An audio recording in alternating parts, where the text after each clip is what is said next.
Remember the good old days when Drake was calling Meek Mill Twitter fingers because Meek exposed him on Twitter? Well, that wasn't the only rap beef at that time that started on Twitter and turned into diss tracks.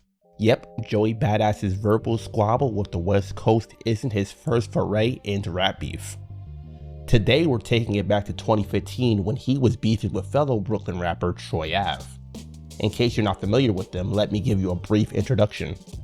Roland Collins, aka Troy Ave, named after Troy Avenue in Brooklyn, released mixtapes for a few years before releasing his debut album, New York City, the album, in November 2013 on his independent record label BSB Records.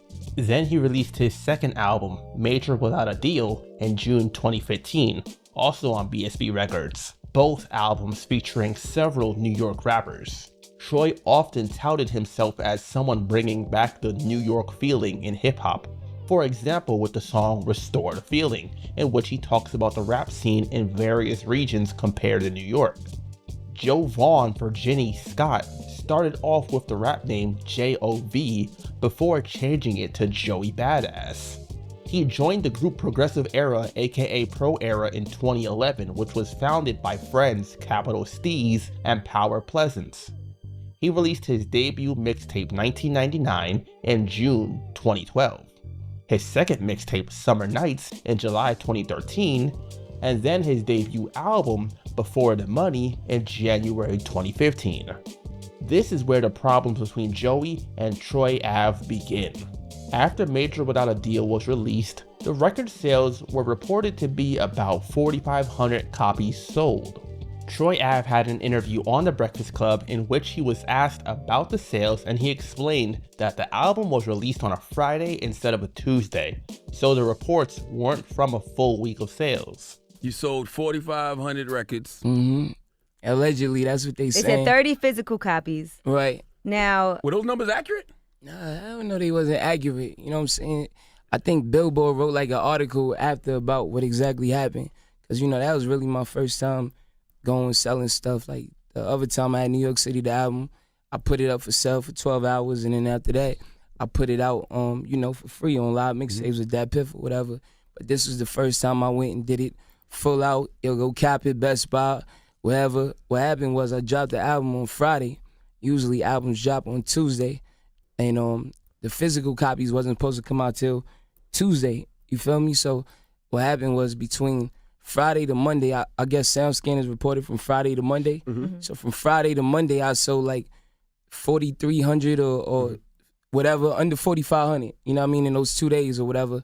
And then on the on Tuesday, the 30 copies that were sold, they were sold illegally. Like, I don't give a fuck if they were sold illegally because I just want my music out. Right. But basically, it was like the mom and pop stores that had them. Gotcha. And if people came and asked for them early, they was just giving them. And it was really this one store in the Bronx, you know what I mean, and sold the 30 copies. He also went on to explain that he's fully independent, unlike some artists with major record label deals. So he gets 95% of the money from his sales, or 92.5% as he would go on to explain, while other artists might only get 15% or a bit more. I mean, of course it's going to sell more than 4,500 over time. But how much does BSB get over that 4,500? Off of that 4,500? We get 95%. You know, 5% go, no, 90%. 5% go to my lawyer, and then 5% go to the distributor. But I'm so ill that I negotiated it where I need the distributor to pay 2.5 of my lawyer percentage. I pay the other 2.5. It's all about having the leverage, man, to do what you want to do. And not for nothing, he's an independent artist at his truest form, meaning he doesn't have help doing radio. He doesn't have help doing everything. Comes out of his own pocket. So he pays for radio promotion. He pays for touring. He pays for everything. Usually, when an artist says they're independent, they get a little help from a label and they only get a percentage. They got a little secret development deal or something like that. Joey put out tweets around this time talking about how he's the #1 independent hip-hop artist and that his album sold over 57,000 copies and he gets an 85% share. Troy Ave must have seen these tweets as a response to his interview, so he responded with a tweet of his own talking about how Joey works for Sony Red and Cinematic Music Group, which were the labels he had deals with, and concludes with the hashtag #FakeIndependent. The very next day, Joey came back to Twitter, letting us know that there's no beef. Troy also had an interview on Hot 97.1 in which they talked about the whole situation about being an independent artist and the record sales. Rosenberg brought up how he plays various artists on his show, including Pro Era, and Troy said that he had done a song with CJ Fly from Pro Era for one of Rosenberg's mixtapes.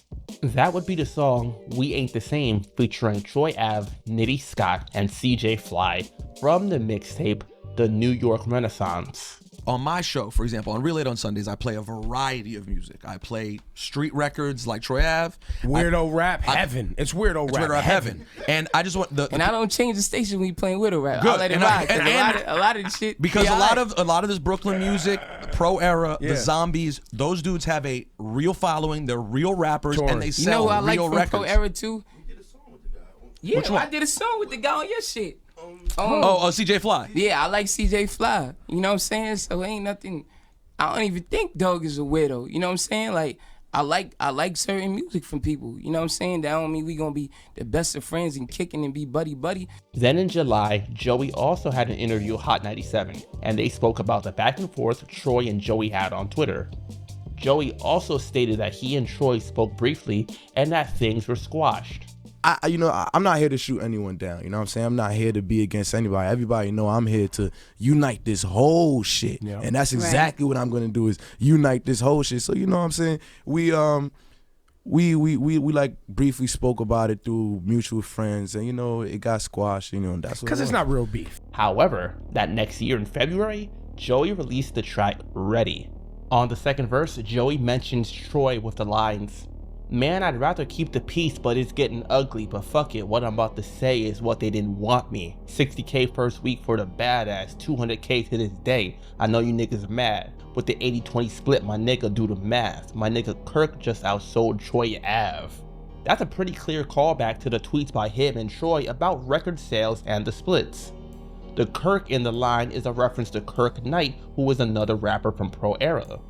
That next week, Troy responded back with the aptly named Badass. This song was highly controversial due to his mention of Capital Steez, who had killed himself back in December 2012. The song got a lot of hate, especially by fans of Steez, Joey, and Pro Era. Throughout the chorus, Troy makes it clear that he thinks no one cares about Joey's record sales or his music, and that he's just an internet rapper and a worker, compared to Troy himself, who is a self-described boss. He disses Joey in the first verse for allegedly being a drug addict with the lines, "Use a filthy backpack rapper out of thrift shop, drug addict face, what's on your junkie head? You ain't no bad man cause you went and grew dreads." Joey was known for calling himself Badman due to his Jamaican heritage. He then goes on to send another shot at Joey about drug use with the lines, "Stupid little fiend, here go your intervention. When they talk about the town, your name was never mentioned." Then he ends the verse claiming that Joey's music doesn't get played in the club or the hood.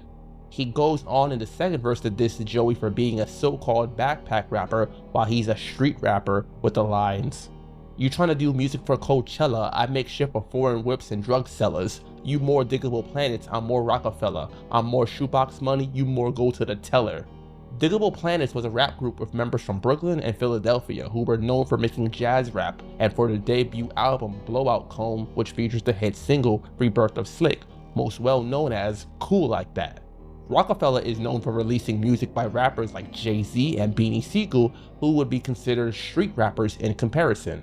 Then the shoebox money and teller line is a reference to going to the bank to get money from a teller, while street people would typically keep their money at home in a place like a shoebox, for example.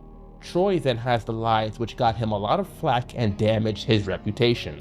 He mentioned the death of Capital Steez with the lines, "This fella got an identity crisis, I know me. Oh, you a real MC, then you went POP. Let me teach you how to dance, that was BAD. You keep hitting my name, ho, get off my DIC, cause I'm a savage. This gonna leave you savage. Don't get suicidal like your friend and here's a casket. Steez burning in hell, my burners on my belt. I'm really killing shit, you niggas killing yourself. Fucking weirdos, off the roof, steer clear, yo. This nigga trying to fly, he think he a superhero. Splat man, fuck you and that man, and all 3 labels you signed to, they whack man."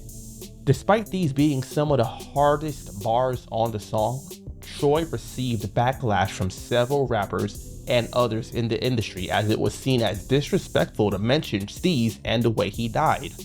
especially considering he and Troy had no issues with one another even when he was alive, and Troy's beef was with Joey directly. However, there was a minority of listeners who felt like this is hip-hop and these kind of lines are normal in a rap beef. I myself am one of those people.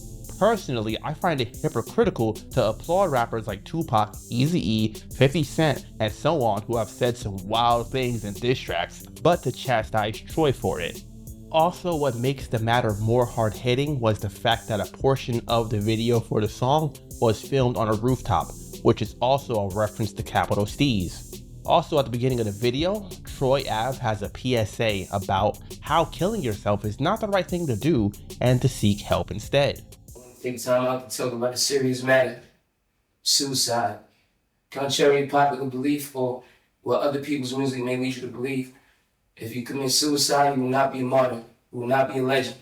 That will be the end. We don't promote that over here at BSB Records. I promote living. God gave us this life, and we should enjoy it and appreciate it to the fullest. If you're going through any type of issues, just know suicide is not the answer. It's not the way. They have hotlines you can call, people you can talk to. I mean, hell, you can even at me. The song itself kinda sounds like Troy trying to do his own rendition of Drake's back-to-back track aimed at Meek Mill. If that was the case, it fell flat in public perception, however. Don't get me wrong, as a song I like it and think it's catchy. I certainly don't like people talking this way to one another, but I'm also not going to act like there's not plenty of other diss tracks where people have done something similar. He dissed Joey where it hurts, but Joey did respond, rightfully so, and we're going to get to that soon, but first, the backlash that Troy got like I mentioned earlier. After the song was released, Troy called in to Sway in the Morning and was asked about the song. His explanation for those lines in question was that he doesn't believe in people killing themselves and that he was just going by what his religion says, basically. It's not okay to take no pussy, and it's not okay to take your life. I believe in God. I'm a soldier of God. That's a fact. Damn, man, I touch shit. I mean, that's... And I'm OD religious, though. Like, yeah. No matter what type of shit I do, I always got a good heart, no matter what. You know what I'm saying? As I mentioned earlier, several rappers also had something to say. One of those being Styles P from The Lox, as he had lost his stepdaughter in a similar fashion. After the Sway in the Morning call, Styles sent out tweets about what Troy said and how he wants Troy and Joey to make peace. Troy replied to Styles apologizing and acknowledging that the topic is a touchy subject for him, and then continued with tweets stating that he apologizes to any of his fans if they were offended and that the beef with Joey is not over. The video for the song was released weeks after the audio was, so the disclaimer that was put in the video likely had something to do with all the backlash he had received. Another rapper that had something to say about the situation was Royce da 5'9". In an interview with Complex, Royce stated that Troy owes the family of Steez an apology. In a Vlad TV interview around that time, he was asked about it and also stated there how he doesn't agree with Troy taking it there. Fellow Brooklyn rapper Mano also had an interview with Vlad in which he stated that Troy took it too far with those lines. So as I mentioned earlier, a lot of people didn't agree with it. Joey then made an appearance on Sway in the Morning and did the 5 Fingers of Death freestyle that the show was well known for, where rappers rap over 5 beats in a row. Joey took it a step further, however, by rapping over 7. I guess he had a lot to get off his chest. You know what that means. Shots at Troy Ave. While rapping on the second beat, Joey has the lines, "I got way more to prove, but this a statement or two to be said for such wankster dudes. I've been patient too, made me more ill, dope for real, name another Brooklyn cat major without a deal." Wankster, of course, is a reference to the hit single by 50 Cent, and Major Without a Deal is the name of Troy Ave's second album, so this is a clear shot at Troy. Then on the third beat, Joey has the lines, "I destroy average rappers, it's just practice, eat 'em up for breakfast, being savage a habit." Some people have referred to Troy Ave as Troy Average due to what they perceive as his average rapping skills. Troy Average, is he still that average, by the way? I gotta ask a question, because I definitely started out by saying he was average, because I'm like, this nigga come in kicking all the shit, talking about restoring the feeling. He try to make it feel like the 90s, the golden era. I'm like, if you don't get the fuck out of here, unless you come in with some shit that's hotter than fish grease, I don't want to hear it.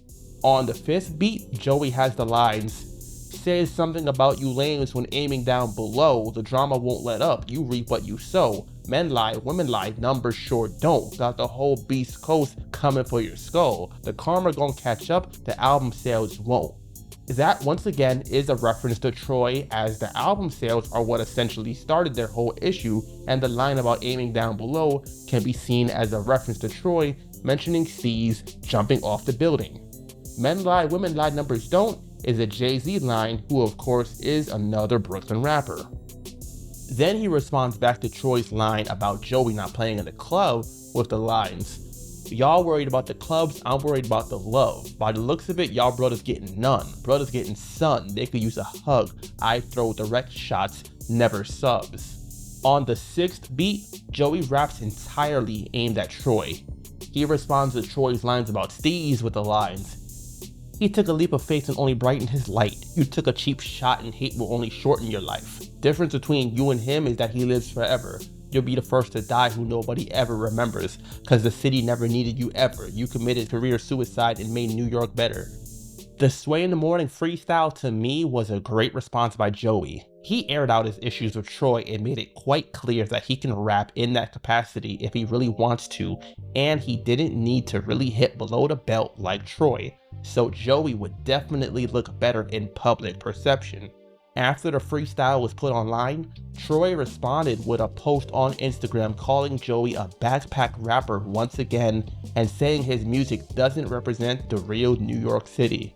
Joey shared a post of him headlining a festival and stating that he has shows that are 4 times the amount of album sales that Troy Ave's album got, and that it's not worth responding to the diss track from the 30-year-old rapper who hit below the belt. Then on May 25th, a shooting occurred at Irving Plaza in Manhattan before T.I.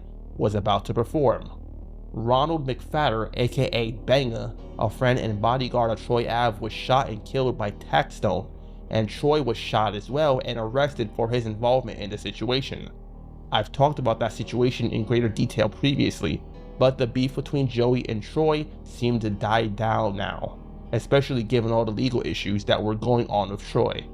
Joey did, however, put out a tweet shortly after the situation stating that the NYPD canceled his show at the Irving Plaza, which was an unfortunate side effect of the shooting. Troy's attention seemed to focus more on others due to the whole situation that occurred at the venue, like Taxstone, Mano, and Casanova 2 times. He continued releasing mixtapes and taking shots at the aforementioned people while also fighting his court case over the next few years. Joey turned his attention towards acting, like featuring on the series Mr. Robot, and continued putting out music like his second album, All American Badass, which was released in April 2017. The two never seemed to officially squash the beef, but instead directed their attention elsewhere, probably for the best. The beef between Joey Badass and Troy Ave has been referenced in multiple songs, however. Throughout 2025, Joey has been beefing with rappers from the West Coast, and they have made several mentions to how Joey handled the beef of Troy. This rap beef was a bit odd, as it really started over who was the more independent rapper, and quickly escalated to a low blow that shook up hip-hop media for a minute. I listen to music from both artists, but this is once again another situation of New York rappers being disjointed. What are your thoughts on the beef? Do you think that Troy was wrong with those lines in the song, or do you feel that it's hip-hop and things said on wax don't have a line? If there is a line, where should it be drawn? You let me know your thoughts in the comment section below. Remember to subscribe to the channel, use the links in the description below to join the Discord server, follow on other platforms, and become a patron or a channel member.